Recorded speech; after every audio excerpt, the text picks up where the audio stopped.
Bang Dion ini kaget banget es. Ternyata di gerobak itu ada sosok keres dengan lidah yang panjang yang lagi duduk di gerobak sambil menjilati centong untuk mengambil kuah bakso es.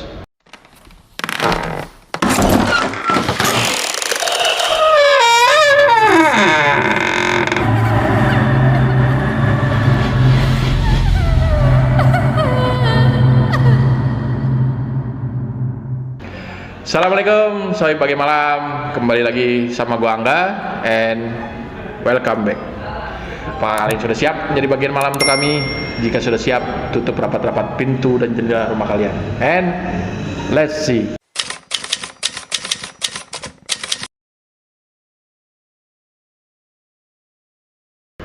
Seperti biasa nih es, ada lagi nih cerita mistis yang masuk ke bagian malam. Nah, cerita ini datang dari Mbak Nova nih namanya nih, yang terjadi di daerah, kita kasih inisial aja ya, JB, yaitu tepatnya di kota yang berinisial juga, kota B. Nah, Mbak Nova ini asli kota BS. Menurut Mbak Nova, kejadiannya ini terjadi pada tahun 2004. Udah 18 tahun lah kejadian ini. Pada tahun 2004 itu Mbak Nova udah kerja nih di salah satu pabrik obat yang ada di kota B. Nah, jarak tempuh dari rumahnya Mbak Nova ini ke tempat kerjanya itu sekitar 2 kilo. Nah, ketika itu Mbak Nova udah punya pacar dan mereka berdua di akhir tahun telah merencanakan untuk melaksanakan pernikahan. Nah, pacarnya Mbak Nova ini kita sebut namanya Bang Dion es. Bang Dion ini ternyata indigo es. Dia punya indera keenam. Jadi bisa ngelihat makhluk-makhluk goib gitulah. Soalnya Bang Dion ini dulunya lulusan pesantren. Dan di pesantren itu Bang Dion biasa emang diajarin untuk ilmu kebatinan. Jadi sekarang Bang Dion bisa melihat atau merasakan adanya makhluk-makhluk goib. Oke, kita lanjut nih es. Kita balik lagi nih ke Mbak Nova. Nah, Mbak Nova ini udah 2 tahun nih bekerja di pabrik obat itu. Berarti sekitar udah dari 2002 nih es Mbak Nova bekerja di pabrik. Nah, di sekitaran pabrik, tepatnya di samping kiri pabrik es, banyak yang jualan aneka jajanan. Mulai dari bubur ayam, pecel ayam dan lele, nasi goreng, mie ayam bakso dan lain-lain lah es. Nah, dari sekian banyak jajanan tersebut, Mbak Nova punya tempat langganan, yaitu mie ayam bakso nih es. Kita namain aja mie ayam bakso Pak Tejo aja es. Namanya langganan, jadi Mbak Nova dan Pak D Tejo itu suka ngobrol-ngobrol es. Nah, oh ya, Bang Dion ini kalau lagi jemput Mbak Nova, nunggunya itu di warung Pak D Tejo itu. Jadi lama-kelamaan ya Pak D Tejo udah kenal nih sama pacarnya Mbak Nova, yaitu Bang Dion. Singkat cerita, pada pertengahan tahun 2004, nggak jauh dari pabrik tempat kerja Mbak Nova, kira-kira jaraknya 1 kilometeran nih yes. Ada yang baru buka nih warung mie ayam bakso. Nah, kita namain aja warung Pak Dulo. Rame banget. Soalnya di situ lagi ada promo grand opening selama 3 hari berturut-turut di warung baru itu. Nah, pegawai pabrik dan warga sekitar tuh selalu memenuhi warung Pak Dulo dan ngantri panjang kata Mbak Nova es. Nah, karena selalu ngantri panjang, Mbak Nova pun berpikir, ya udahlah besok aja kesini lagi, kata Mbak Nova nih dalam hati. Jadi warung Pak Dulo itu selalu dilewatin nih sama Mbak Nova karena emang searah sama rumahnya Mbak Nova. Esok harinya nih es, udah hari keempat warung Pak Dulo buka. Berarti udah nggak ada promo. Kan 3 hari doang tuh tadi gue sebutin promonya. Nah, itu warung tetap rame es, dan orang-orang tetap ngantri. Nah, Mbak Nova ini mencoba pergi ke warung Pak Dulo sama 3 temennya, dan itu perempuan semua. Jadi ada 4 orang nih sama Mbak Novanya juga. Nah, setelah mengantri sekitar 30 menitan, Mbak Nova dan kawan-kawan pun akhirnya menikmati mie ayam bakso tersebut es. Kayak gini nih, gue juga punya nih mie ayam. Gue makan dulu ya. Oke.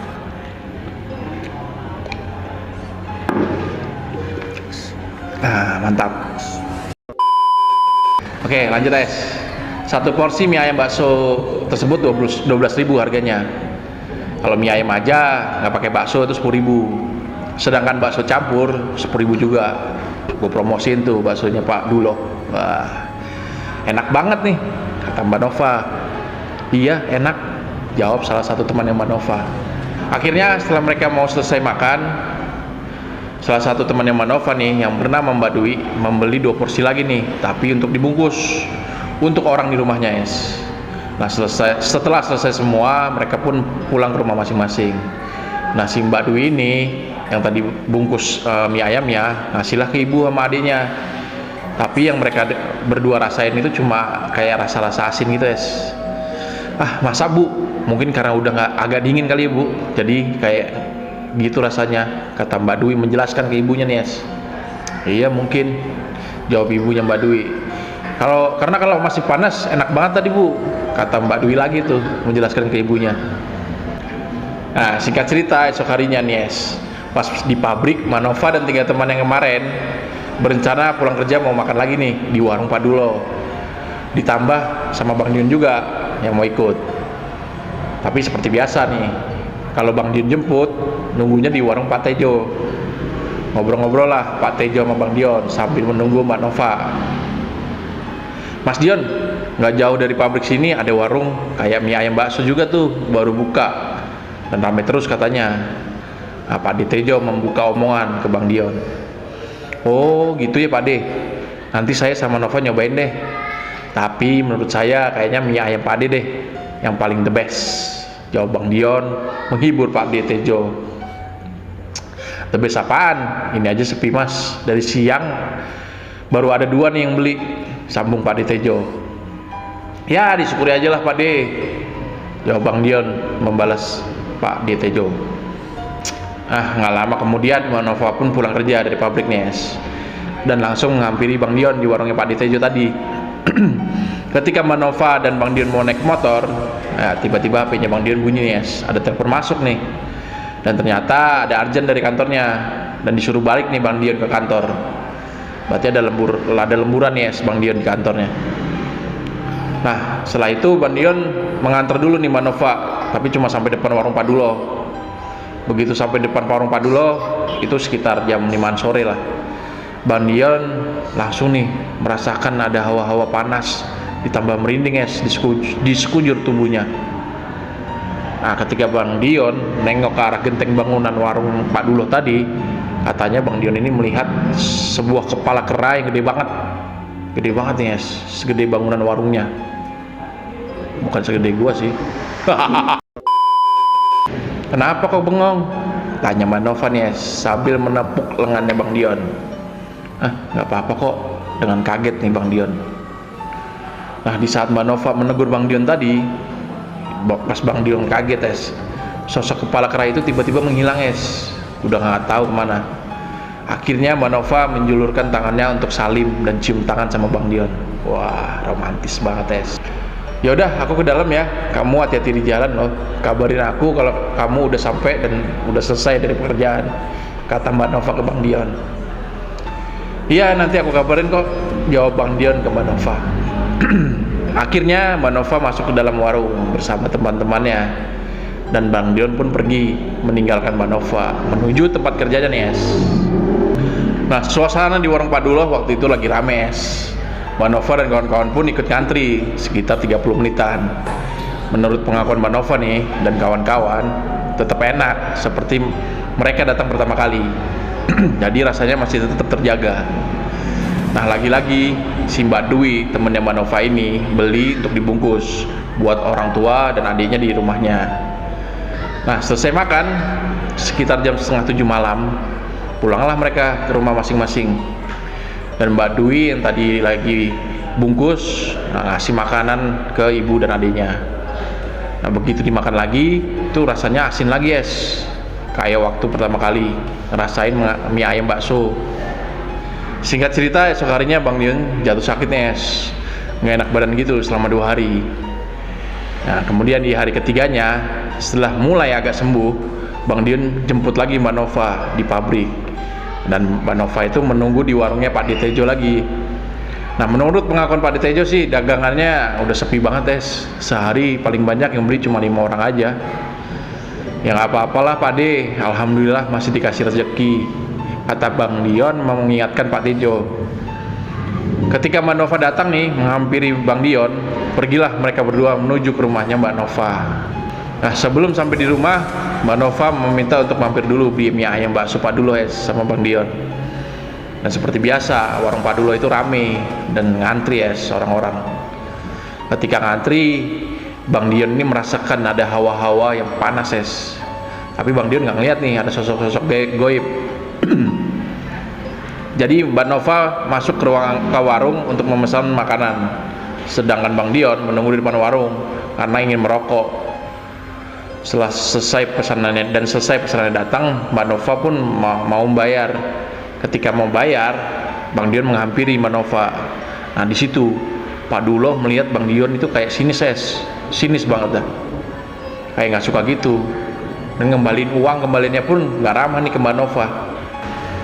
Bang Dion yang memperhatikan itu langsung berpikir kayak ada yang nggak beres nih sama warung mie ayam bakso Pak Dulo tersebut. Bang Dion melihat sekitar, pada lahap nih orang-orang yang makan di warung tersebut. Nah, ketika mau keluar dari warung tersebut, tubuhnya Bang Dion itu seperti ada yang menabrak Dan ditanya nih sama Mbak Nova, kenapa kamu masih pusing ya? Tanya Mbak Nova nih, melihat tubuhnya Bang Dion yang terhentak nggak tahu nih, kayak ada yang nabrak aku, jawab Bang Dion.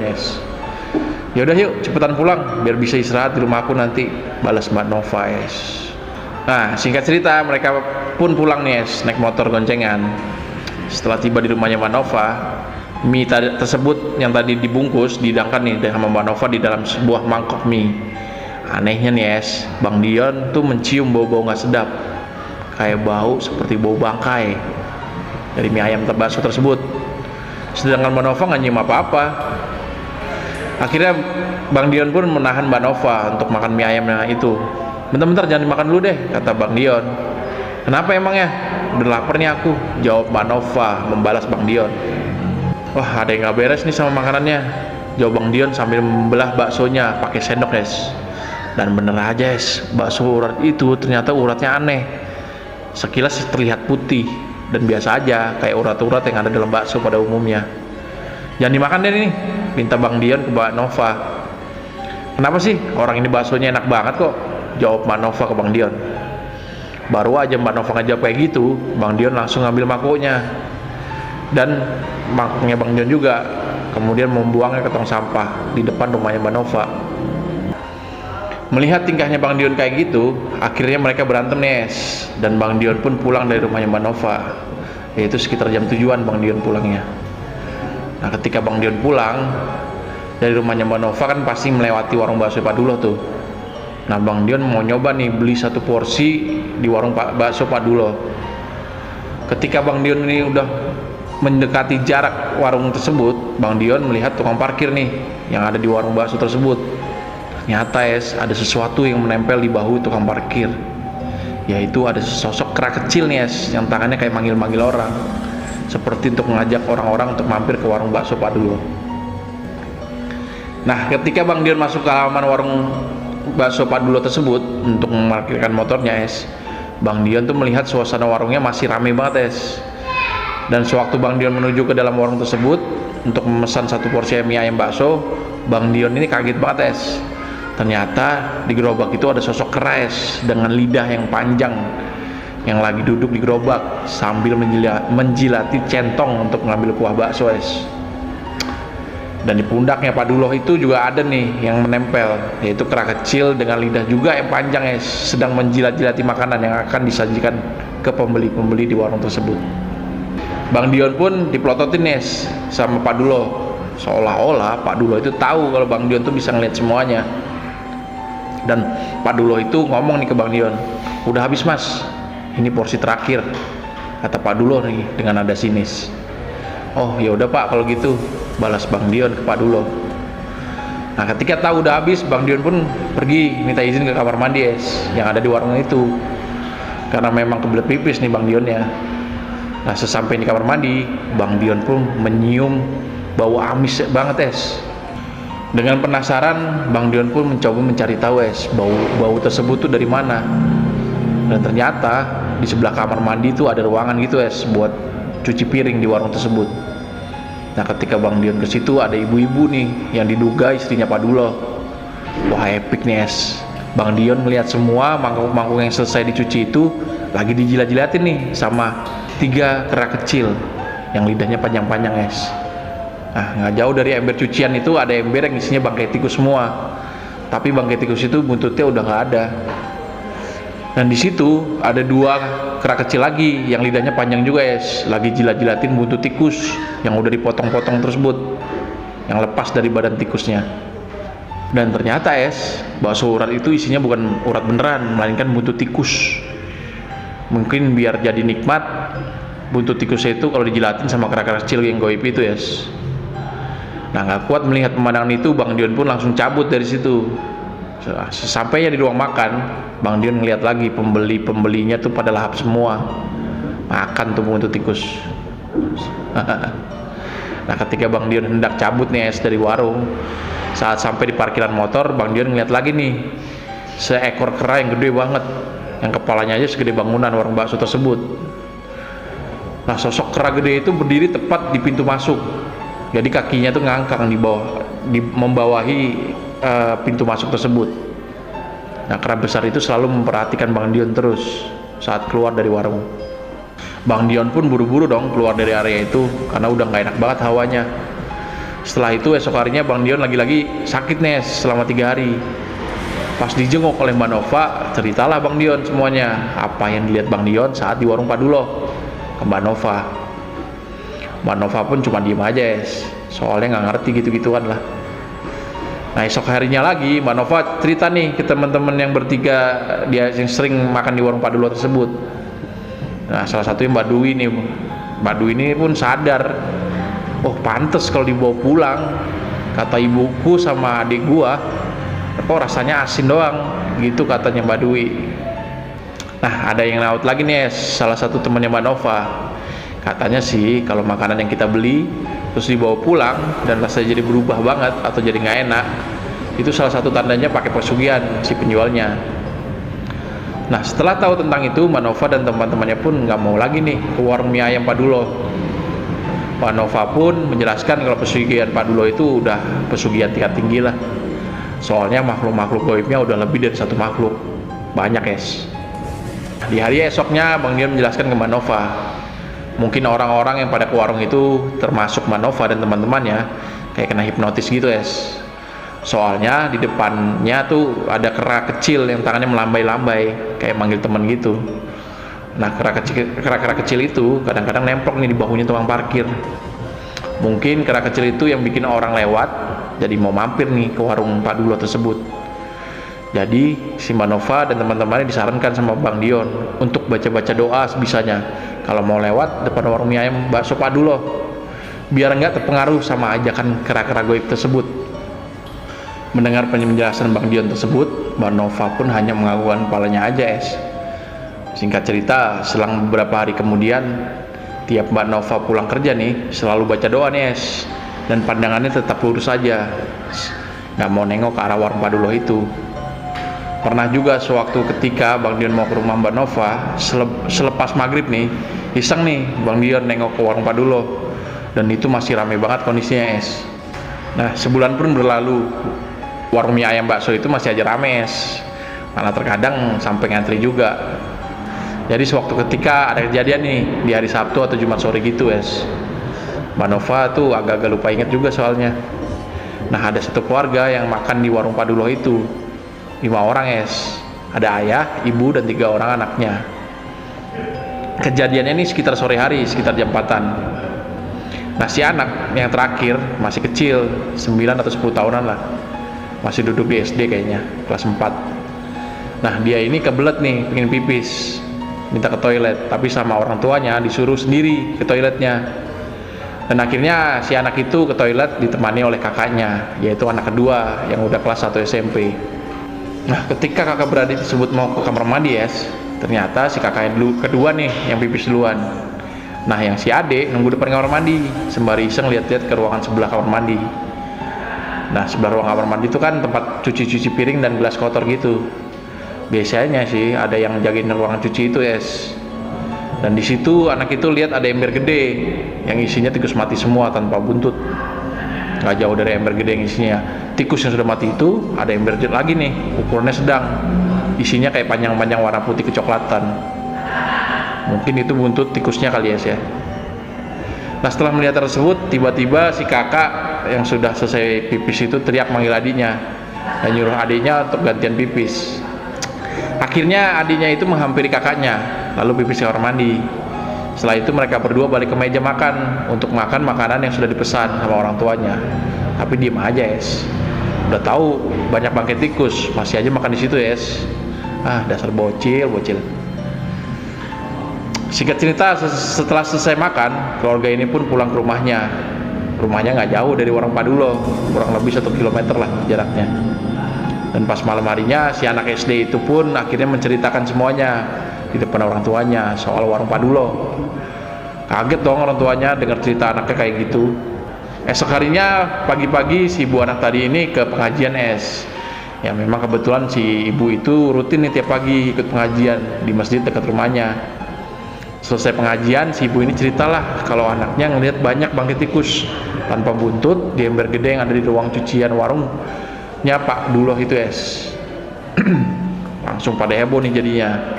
Nah salah satu ibu-ibu pengajian itu ada yang mengadukan juga nih ke Pak Ustadz, terutama Ustadz di pengajian tersebut. Kaget juga nih Pak Ustadz dengar cerita kayak gitu. Akhirnya Pak Ustadz mengumpulkan remaja masjid itu untuk datang ke warung Pak Duloh. Nah singkat cerita nih 2 hari setelah heboh dengan cerita itu, Pak Ustadz bersama beberapa remaja masjid datang ke warung Pak Duloh. Bener aja si Pak Ustadz udah ngeliat beberapa kerak kecil nih dengan lidah yang menjulur keluar. Ditambah yakin nih kalau warung tersebut pakai pesugihan Nah tapi hari itu Pak Ustadz dan beberapa remaja masjid nggak jadi masuk ke warung itu. Besok aja kita sekalian koordinasi sama pihak berwajib untuk menggali bukti-bukti yang ada, kata Pak Ustadz. Lagi juga nggak bisa cuma saya sendiri, terlalu kuat itu tempatnya. Maksudnya itu kekuatan pesugihannya Lanjut dari Pak Ustadz. Jadi Pak Ustadz sama remaja masjid itu cuma pura-pura lihat aja depan warungnya Pak Duloh. Nah esok harinya Pak Ustadz mengajak 2 kerabatnya nih, sama-sama Ustadz juga, bersama remaja masjid dan beberapa warga sekitar yang datang ke situ siang hari setelah zuhur. Kemudian digerebeklah rumah makan Pak Duloh oleh remaja masjid dan warga sekitar yang ikut. Sedangkan ketiga Pak Ustadz yang ikut gerebek juga membentengi agar kera-kera kecil goib itu tidak bertingkah Nah bener aja warga sekitar itu yang dibantu remaja masjid menemukan bangkai tikus di ember yang besar. Gak jauh dari ember tersebut ada ember lagi nih ukuran sedang yang isinya buntut tikus. Pak Duloh pun gak bisa berbuat apa-apa lagi dengan barang bukti yang sudah ditemukan. Akhirnya warung mie ayam bakso Pak Duloh tersebut ditutup Dan ketiga Pak Ustadz itu melakukan semacam pembersihan lokasi gitu, melemparkan garam ke semua bagian bangunan sampai ke depan bangunan warung sambil membacakan doa-doa. Nah warga yang emosi berniat membakar warung Pak Duloh tuh sempat terbakar sih emang warungnya, tapi nggak sampai rata sama tanah karena pihak berwajib datang nih walaupun terlambat ke TKP bersama unit pemadam kebakaran. Menurut pengakuan Mbak Nova yang dengar nih Pak Duloh sekeluarga pun diusir nih sama warganya karena tingkah Pak Duloh yang udah mencoreng nama baik desa mereka. Kalau nggak salah sih pindah ke daerah JT atau kita sebut kota lah. Kabarnya, nah di tempat yang baru katanya Pak Duloh juga sakit-sakitan yang akhirnya kena stroke total. Anehnya, istrinya Pak Duloh juga kena stroke. Duit yang banyak dari hasil pesugihan pun habis buat biaya pengobatan Pak Duloh sama istrinya. Jadi percuma juga kan pesugihan gitu. Oh ya, tadinya Mbak Nova itu percaya nggak percaya kalau Bang Dion tuh bisa ngeliat makhluk-makhluk goib gitu. Ya kayak cuek aja lah. Tapi pas dari kejadian ini, Mbak Nova pun akhirnya percaya kalau Bang Dion memang bisa ngeliat makhluk-makhluk goib atau makhluk-makhluk astral. Senangnya sesaat aja, lalu rugi dan menderitanya lebih berat dari sesaat. Gitu kali ya kalau pesugihan. Kalau nggak keluarganya yang kena, imbasnya ke diri sendiri. Jangan sekali-kali lah tergiur sama hal-hal seperti itu. Nikmatin aja tiap proses kehidupan. Lebih baik dapat sedikit tapi berkah. Terus sedikit lama-lama kan jadi bukit kan. Ya nggak Nah sekian dulu cerita dari kita Terima kasih nih buat Mbak Nova yang udah berbagi ceritanya ke bagian malam. Terima kasih juga buat kalian yang udah menonton channel ini. Jangan lupa di subscribe, like, share, dan komen. Jangan lupa juga diaktifin lonceng notifikasinya biar kalian nggak ketinggalan nih cerita-cerita horor atau mistis dari kita. Oh ya es, buat kalian yang punya nih pengalaman horor atau mistis yang mau diceritakan ke bagian malam, bisa DM IG kita nih di bawah ini, bagian malam, @bagian malam. Jangan lupa di follow juga ya es ya. And at the end, see you next video.